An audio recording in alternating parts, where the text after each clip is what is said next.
There are moments when you feel like you're carrying the entire world on your shoulders. Every task, every expectation, every identity you've built so carefully over the years.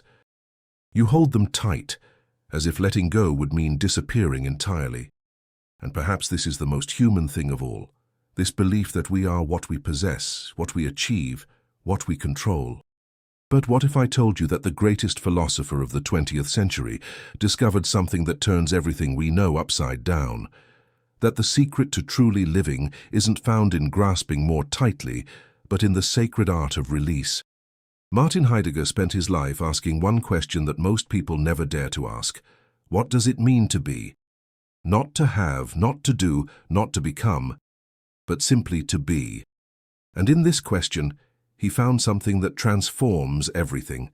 He found that we've been living backwards all along. Think about your life for a moment. Really think about it. How much of what you do each day comes from genuine presence and how much comes from fear? Fear of not being enough. Fear of being forgotten. Fear of losing control. We wake up each morning and immediately begin the work of holding ourselves together, managing our image, protecting our identity, securing our place in a world that feels increasingly fragile. And here's what makes it so exhausting. This work never ends, because the self we're trying to maintain is built on sand. It's a construction, fragile and temporary, demanding constant reinforcement. Every day we add another brick, another layer, another defense. We accumulate titles, possessions, achievements, relationships, all in service of an identity that deep down we know isn't truly real. Heidegger saw this. He saw how we spend our entire lives fleeing from the one truth we cannot escape, our own being.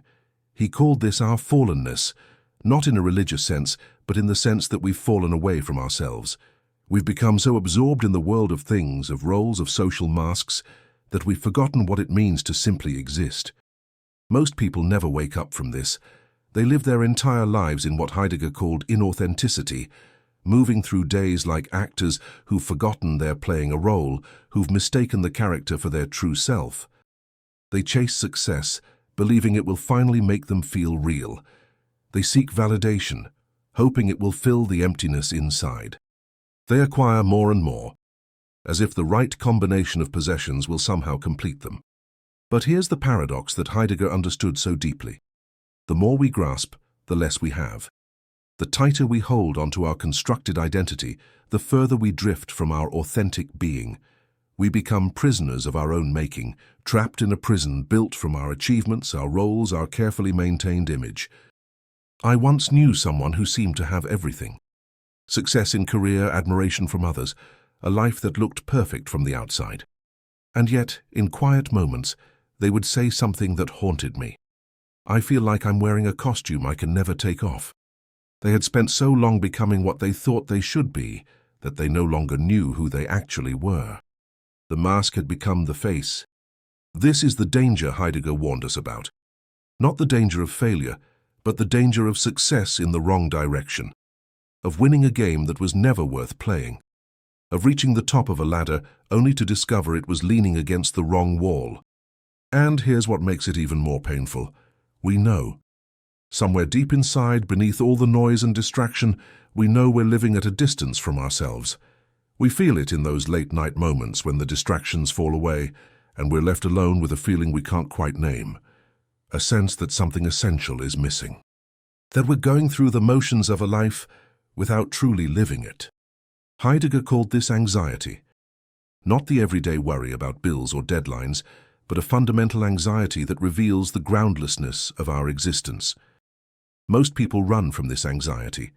They fill their lives with busyness, with noise, with anything that keeps them from feeling that unsettling emptiness. They turn up the volume on their lives, hoping to drown out the quiet voice that asks, "Is this all there is?" But what if this anxiety isn't something to run from? What if it's actually a doorway, an invitation to something deeper? This is where Heidegger's philosophy becomes revolutionary. He suggests that this anxiety, this uncomfortable feeling of groundlessness, is actually showing us the truth. It's revealing that all our grasping, all our attempts to secure ourselves have been built on nothing. And in that revelation lies the possibility of freedom.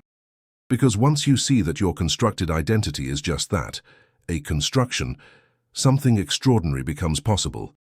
You can let it go. Not because you've failed, but because you've finally understood the game. You've seen through the illusion that held you captive for so long. Letting go. These words sound simple, almost trivial. We say them so easily. Just let it go, as if it were nothing. But Heidegger understood that true letting go is perhaps the most difficult and most profound act a human being can undertake. It's not about giving up or resigning yourself to defeat. It's about releasing your grip on an identity that was never truly you to begin with. Think about how we hold on to things, not just physical objects, but ideas about ourselves, stories we've been telling for years, wounds we won't let heal because they've become part of our identity, achievements we cling to because without them, who are we? Relationships we maintain not out of love but out of fear of being alone with ourselves. We hold so tight. Our hands cramped, our shoulders tense, our entire being contracted around the things we're afraid to lose.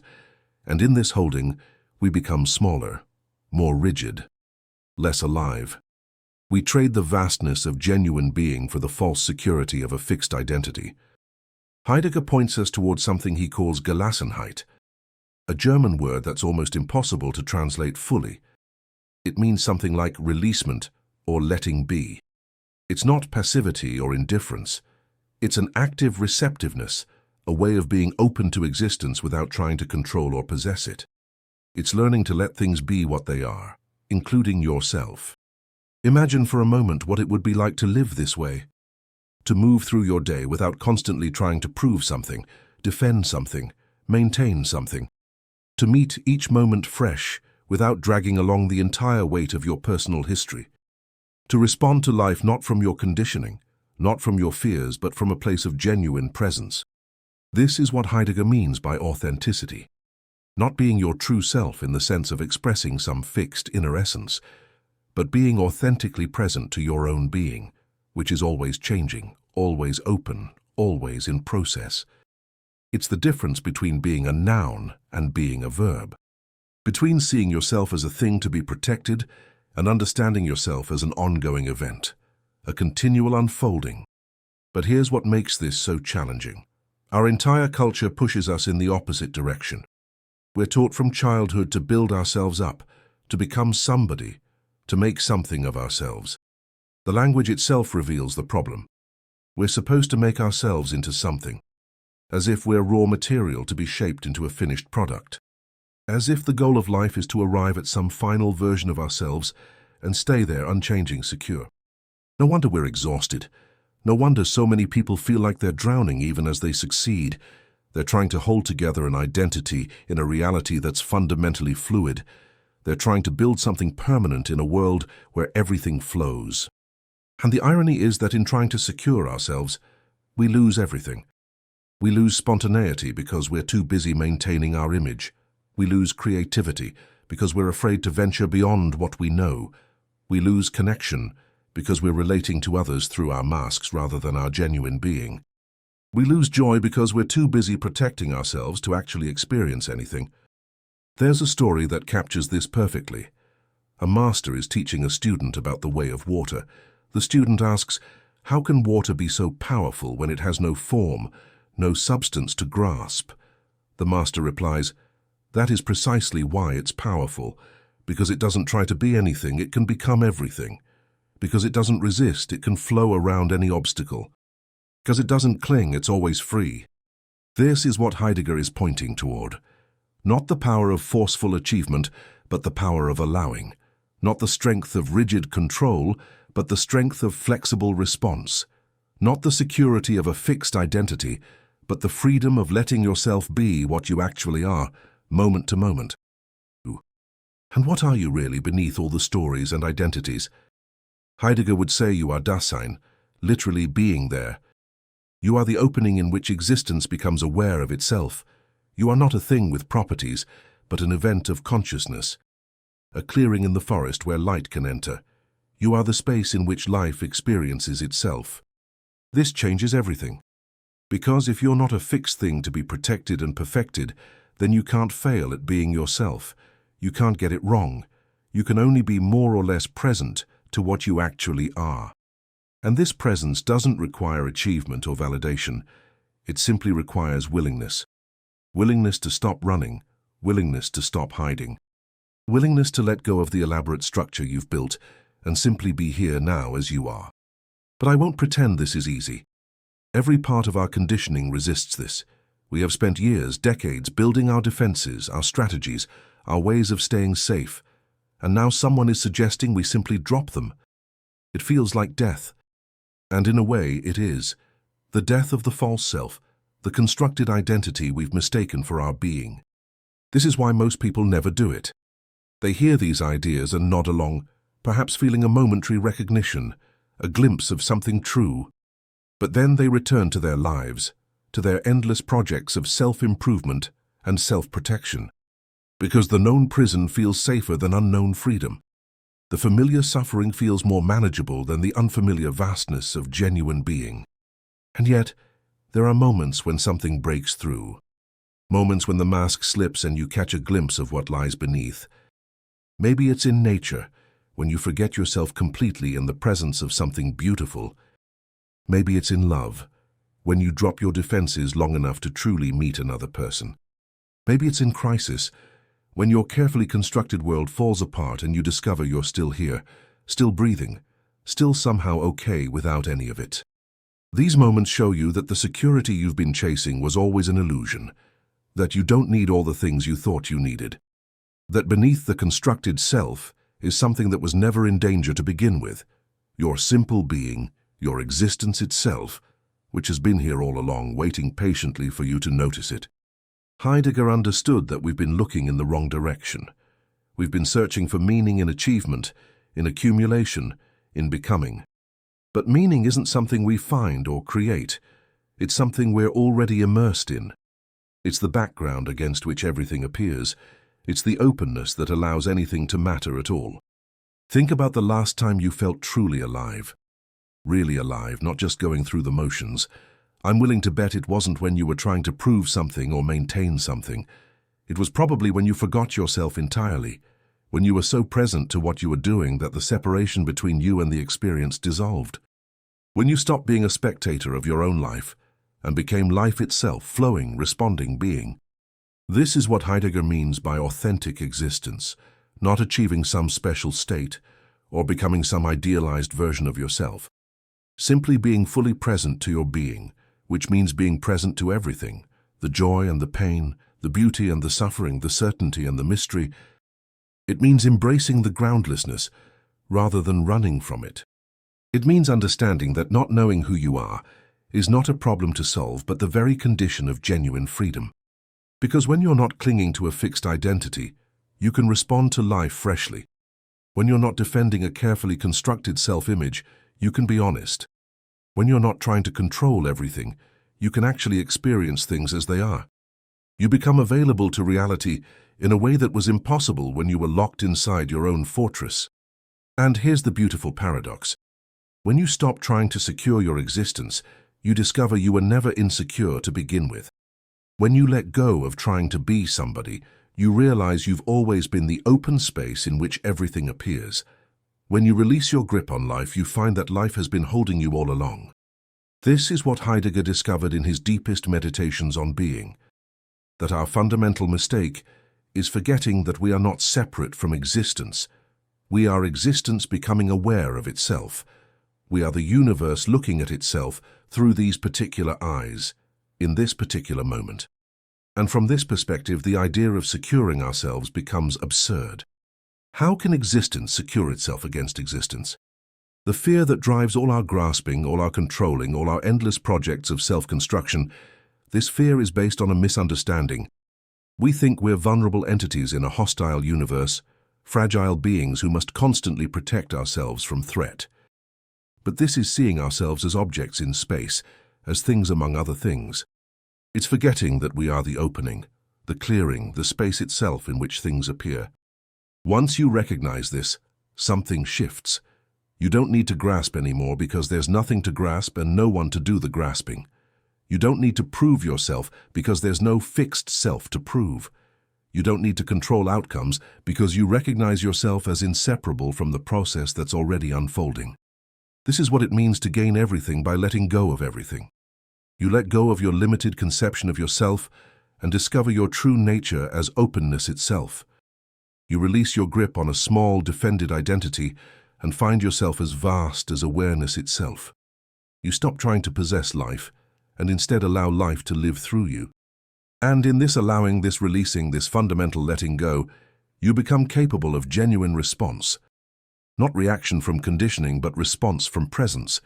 You can meet each situation fresh because you're not dragging along the accumulated weight of your entire personal history. You can love without needing to possess because you understand that love is not about holding, but about allowing. You can create without fear of failure because you're not invested in outcome. You're simply present to the process. This is the secret Heidegger spent his life exploring, that the way forward is not through more accumulation, more achievement, more self-construction. It's through a profound letting go that reveals what was always already here. It's through releasing our grip on the false that we finally touch the real. But understand, this isn't a one-time event. It's not as if you let go once and then you're permanently enlightened. It's a continual practice, a moment-by-moment choice to stay open rather than contract, to allow rather than control, to be present rather than lost in thought. It's easy to forget. The gravitational pull of our conditioning is strong. We slip back into old patterns, old defenses, old ways of securing ourselves. And that's okay. That's part of being human. The practice isn't about achieving some perfect state of continuous letting go. It's about noticing when you've contracted and gently releasing again. It's about developing the capacity to recognize when you're lost in your constructed identity and returning to simple presence, again and again, with patience and compassion for yourself. Because here's what Heidegger also understood. This path is not about rejecting your humanity or transcending your limitations. It's about fully inhabiting your human condition, including its fundamental groundlessness. It's about making peace with the fact that you are a finite being in an infinite universe, a temporary opening in the eternal flow of existence. And there's something profoundly beautiful about this. When you accept your finitude, when you embrace the fact that you won't last forever and can't control everything, you're finally free to be here fully. Not in some imagined future when everything is finally secure, but now in this moment, which is the only moment you ever actually have. This is what those quiet moments of anxiety have been trying to tell you all along. Not that something is wrong with you, but that you've been living at a distance from yourself. That you've been so busy trying to become somebody that you've forgotten to simply be. That the security you've been seeking doesn't exist in the form you imagined, but that something deeper, a profound okayness that doesn't depend on circumstances, is always available. And when you touch this okayness, even for a moment, everything changes. Not in the sense that your external circumstances transform, but in the sense that your relationship to everything shifts. You realize you don't need life to be different than it is.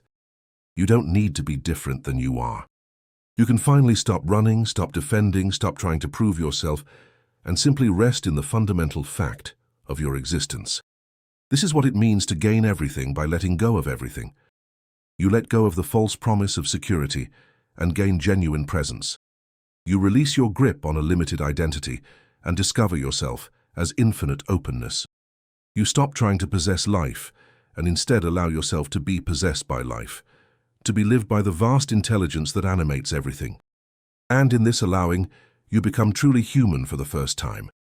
Not human in the diminished sense of being just one small, frightened creature among billions, but human in the profound sense that Heidegger meant as the being in whom existence becomes conscious of itself, in whom the universe opens its eyes and looks around in wonder.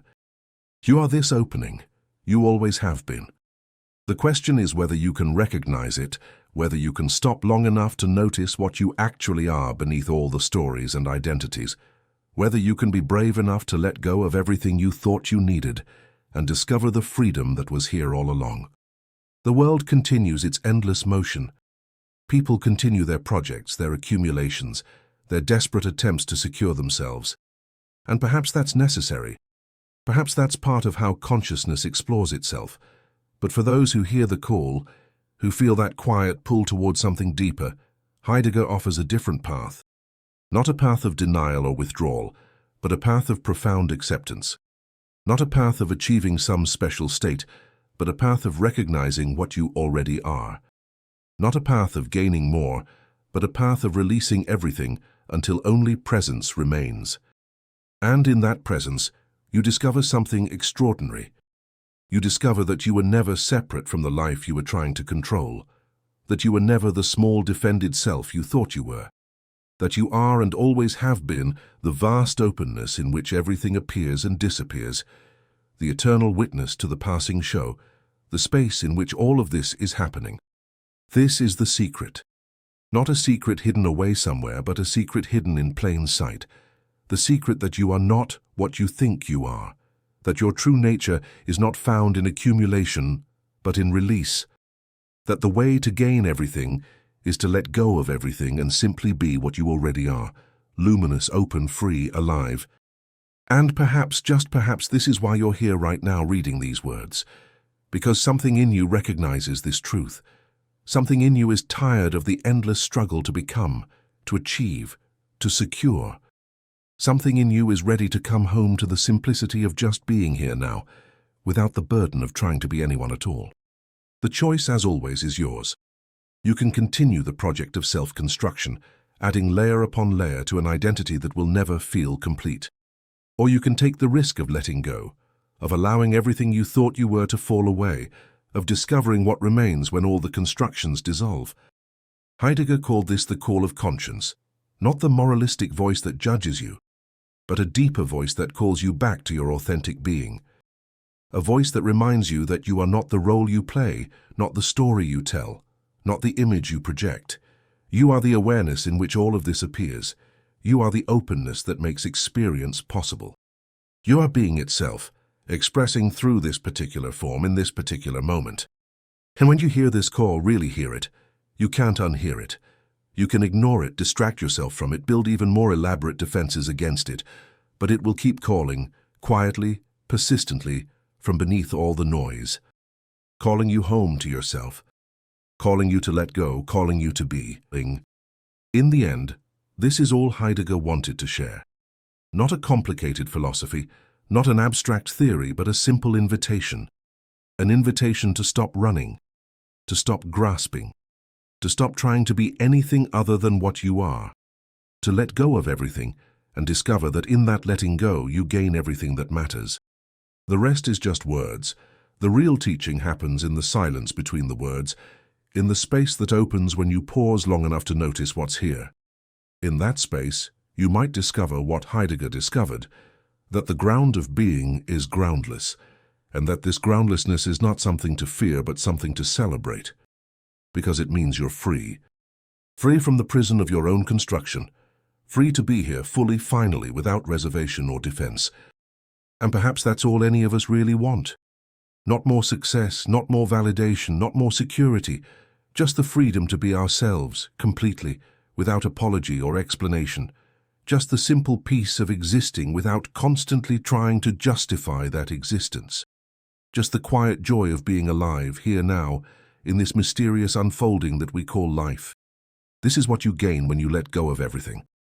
Not something new, but the recognition of what was always here. Not an achievement, but a homecoming. Not a becoming, but a being. Pure, simple, free, and infinitely open to whatever comes next.